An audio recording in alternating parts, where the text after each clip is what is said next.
Hey guys, welcome back to my channel, or welcome if you're new. My name is Jessica Nicole. I'm a self-published author of YA fantasy romance novels, and in today's video I am doing another huge bookish haul. Why? When I just did one? Because I'm basically not even just like a reader at this point. I'm like more I'm a book collector. And I'm not mad about it. We're just gonna go with it. I'm just gonna follow my bullets and do what makes me happy. I also have like writing stuff in here as well. So I have this huge box. It's not a huge box, but the box is like super full. Down here of basically everything that I've ordered from Amazon in the last couple days. Thank God for Prime. And we're just gonna go ahead and get into this. So in no particular order, because I just like have been putting this stuff in this one box as it's coming in. Let's just go ahead and get started. I got sticky notes.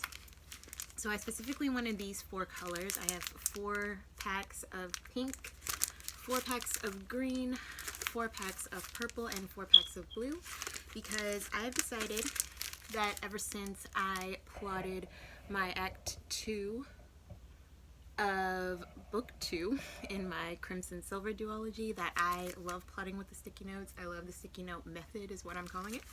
I plot using the 3-act story structure now, because I didn't plot it all until like this book.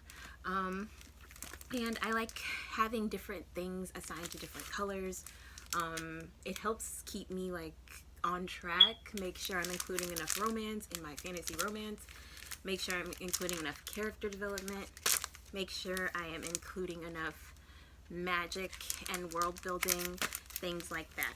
So I am only going to use these 4 colors because honestly they match like my aesthetic best, and I like to keep it simple when I'm doing things like this, like when I'm plotting, or you know, the less confusion the better, I feel like, because plotting is just like so overwhelming to me. It's why I didn't do it. But I feel like it's easy to mess things up when you don't plan accordingly in the beginning, and so when I'm plotting, it's like kind of saving me time later when I get to the editing process. So I got these, all 4 packs of my 4 plotting color sticky notes, so I have those. I'm gonna save this for in a minute because it won't make sense right now, so I'm gonna go on. I got these stickers here just for like journaling purposes. I basically turned my journal into just like a reading / writing journal, which I'm gonna do a journal flip through video soon, because basically that's all I journaled about anyway, was reading and writing. And I got these cute little bookish stickers, and I'm not gonna open them because I don't want them all over the place, but you guys will see them in like journal flip throughs and stuff. So I got those just because I didn't have any like bookish stickers. I also got these. I love, like, I've been using these nonstop since I got them. I got these bookmarks, but they're double-sided for one. Like, one side is more jewel tone, one side is more pastel-y, and then they are magnetic. So if you take them off like this, I'm just gonna grab a book, and I want to like mark the page I'm on. All I gotta do is like stick the bookmark in, close it on the side, and it's completely magnetic, and it's so easy to find like your place. I hate dog-earing my pages. I hate, like, because this month I read like more than one book at once, more than one book at a time, a physical book, and I hadn't previously done that, and so I needed more than one bookmark. So I'm glad to have these. These came in a pack of 12. So I've got 6 of them here, and then the other 6 are over at my desk. So I highly recommend these. I've been loving them. I like that I can like match the color of my bookmark to the color of my book. I don't know. I like things like that. The next thing that I have here is actually a box set. So we're getting into the books. I have the Renegades trilogy here by Marissa Meyer. She apparently wrote the Lunar Chronicles, which I have not read any of the Lunar Chronicles books, but maybe I'll get into them if I like Renegades. But this has 3 books in it. You have book 1, Renegades, you've got book 2, Arch Enemies, and you have book 3, Supernova. This is basically a series that takes place in a post-apocalyptic world from what I can gather from the synopsis. Our main character is a girl named Nova. She is on like the bad side. There's like the good side and the bad side, and the people have superpowers. So the government basically failed, and so the superheroes took over, and so there's superheroes and supervillains. She's on the villain side, but I think there's like a backstory to it as to why she's on the villain side, and I think she's in love with someone on the hero side. So I foresee a whole bunch of juicy drama, and I am super excited to read these. I don't know when I'm going to get to them.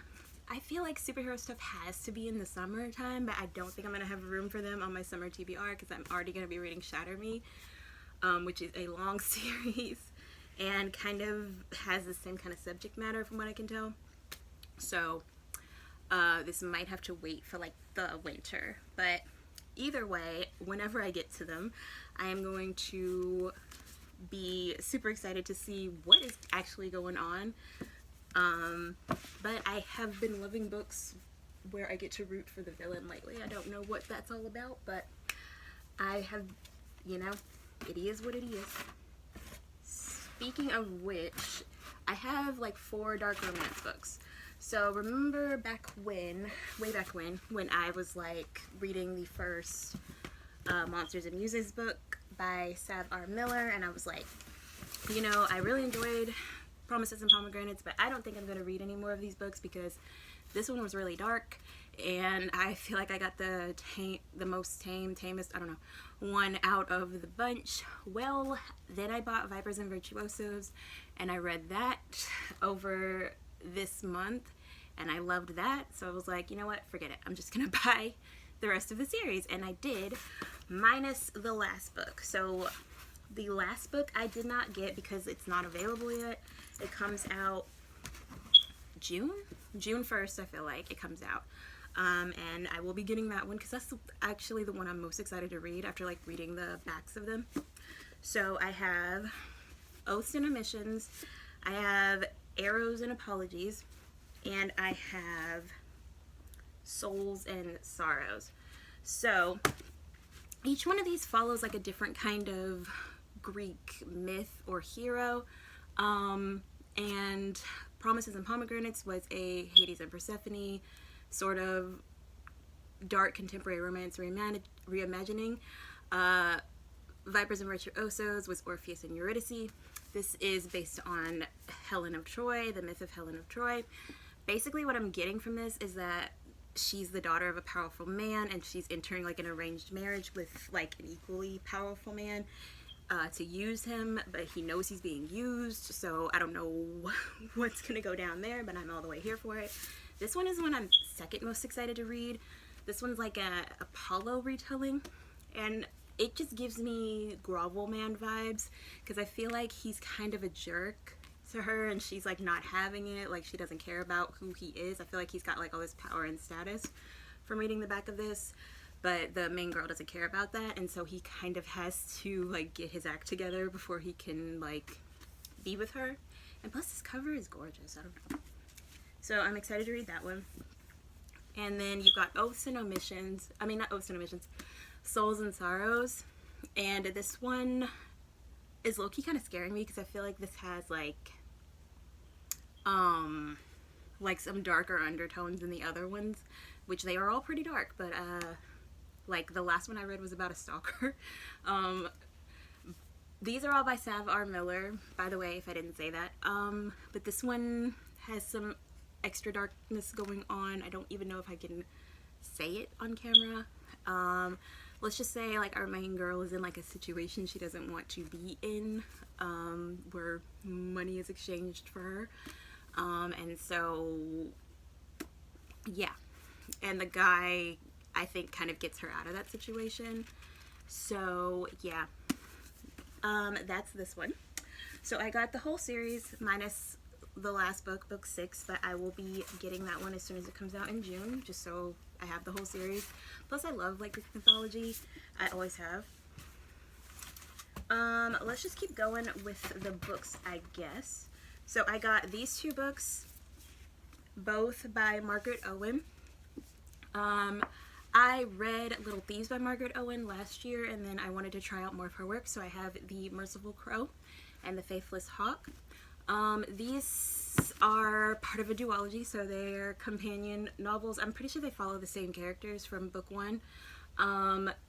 Basically, our main character, Fee, is like a mercy killer. Like, I feel like there's a plague going on for some reason. I don't know where I got that from. I might have made that up. But there's a plague going on, and Fee and the other crows kind of go around and like mercy kill people, which they're sanctioned to do by the crown. And I think Fee kind of falls for the king or the prince, but the prince falls for her or something. But somebody's feelings are not reciprocated, and the hawk is like the prince's bodyguard. So I'm feeling like this is a romance between Fee and the bodyguard, and not Fee and the prince. So that I'm super interested in. It'd be a little change up from what we usually get in books like this.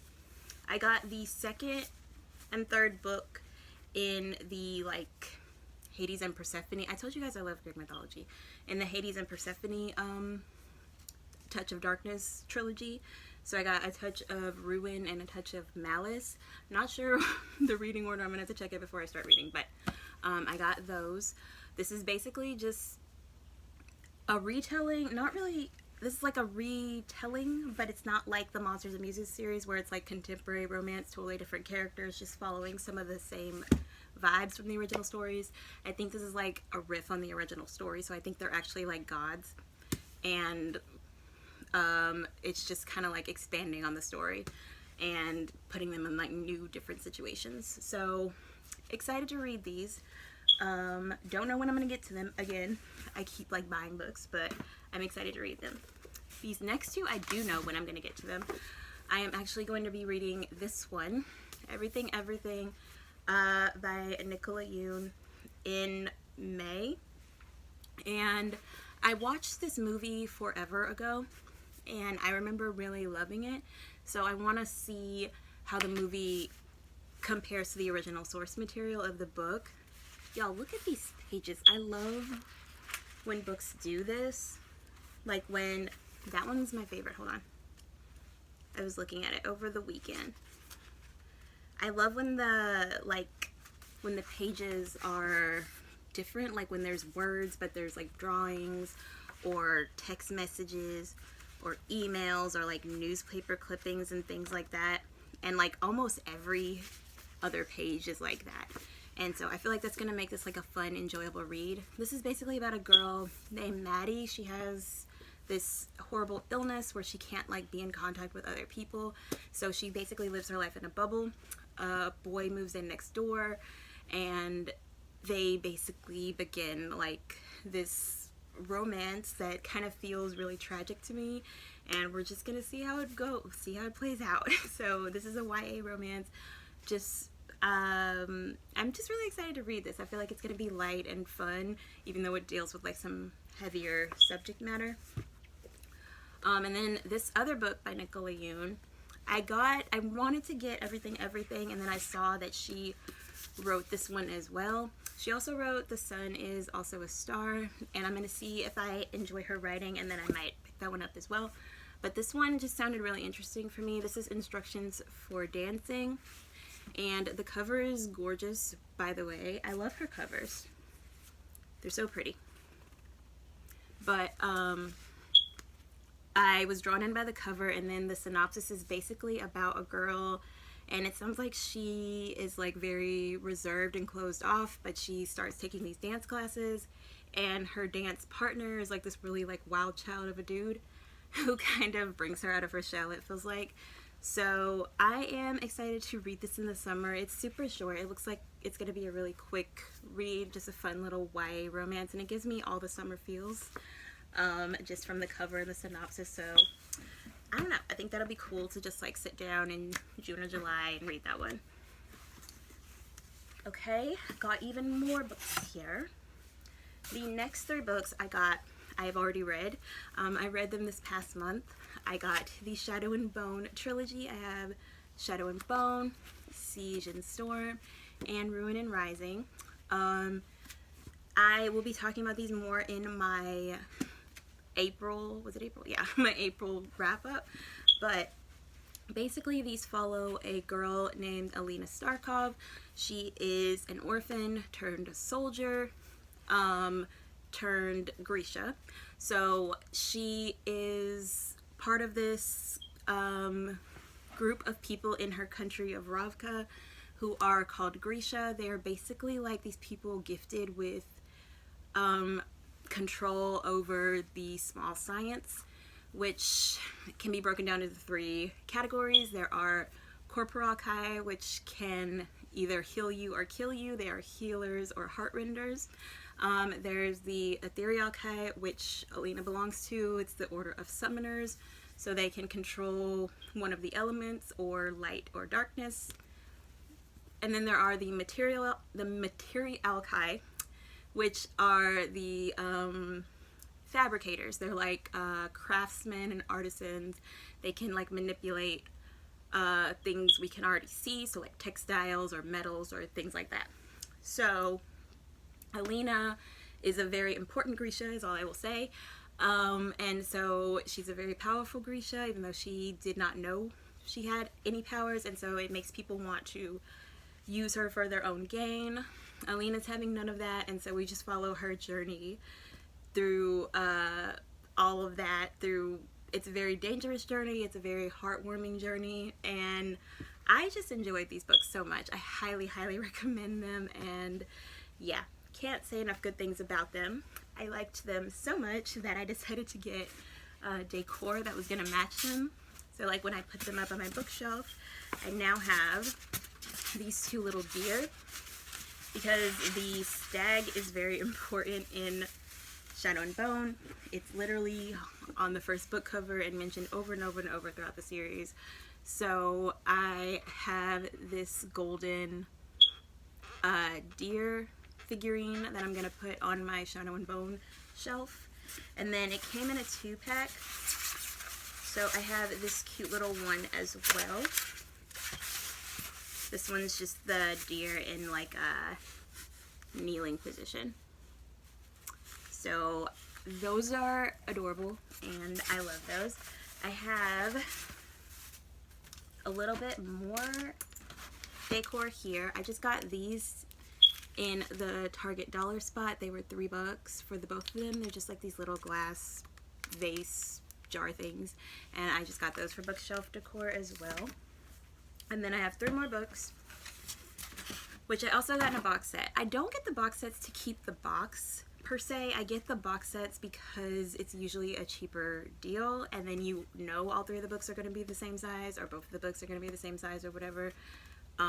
They're usually in better condition because literally, I kid you not, like they had my books, like this one, I opened the box and it was just like thrown in the box, like upside down. So I've gotten my books like with the spines cracked before, with the paper folded back and stuff before, and it's so annoying because I take really good care of my books, and so I hate when they're messed up before they even get to me. So when I can get it in a box set, I will. That way the box is here to protect it. But I love this author so much. I love Holly Black, and I especially love how she does fae. And these are the modern fairy tales, which I had seen before from her because like I said, I love Holly Black's writing. I like read The Cruel Prince and was hooked. But these are 3 stories. I think they're interconnected, but I don't think they follow the same characters. I could be wrong because I literally haven't even read the summaries of these. I just thought that they were gorgeous and they were by Holly Black. So I just picked them up. We have Tithe. And I'll put like the little summaries up on the screen so you can read what they're about. But Tithe here. And then we have Valiant. And then we have Ironside. And they are gorgeous. They are going up with my other Holly Black covers, my other Holly Black books. I don't know when I'm going to get to these again. These might be a winter situation, but I was planning on reading The Stolen Heir by Holly Black in the winter anyway, because the second one in that series comes out early next year. So these are the last 3 books I got. Altogether, I got 1, 2, 3, 4, 5, 6, 7, 8, 9, 10, 11, 12, 13, and then 14, 15, 16, 17, 18 books. Yeah. So, considering I read like maybe 8 books a month if I'm lucky, it's gonna take me a minute to get through these, especially with the TBR that I already have. But I do not mind, because like I said, I'm a book collector at this point. I'm not even a reader anymore. I'm a book collector, and I am okay with that. So oh, I have a couple more things in this box, if you can believe it. I have a book sleeve. Isn't this so cute?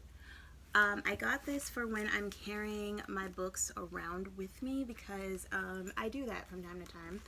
I can slip them in the sleeve, zip it up, put my Kindle in the front, put my highlighters or whatever, my pens, whatever I'm taking with me in the front, and just slip this into my backpack, and I don't have to worry about my book like knocking around in there with my thermos or whatever. It's like good, it's protected, we're all good.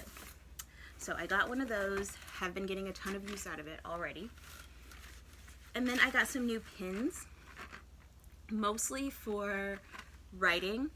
As you know, if you watched my video, I think it was a couple videos back, I annotated my very first novel that I ever wrote, you know, the very first novel that I ever wrote that I'm like, it's still out in the world for people to see. And so I used pins for that, and I wanted more pins. I annotated with like different colors for different things. Same thing with my plotting situation. So I'm going to continue doing that for all my books. So I got some more pins. They're retractable, just Papermate pins, and I love them. I love these shades actually of them. I like that they're nice and dark and jewel toned. And I also, when I'm annotating, like when I'm reading books, I think I like underlining with pens better than highlighting with highlighters now. I've tried it both ways, and I think pins are the way to go for me. And that's actually going to conclude this video, you guys. Thank you so much for watching this long, disjointed, completely unnecessary, but making me happy haul. Let me know if you've read any of these books. Let me know if you like the sticky note method of plotting. Let me know what you think of my new little deer friends, and I will see you in my next video. Bye.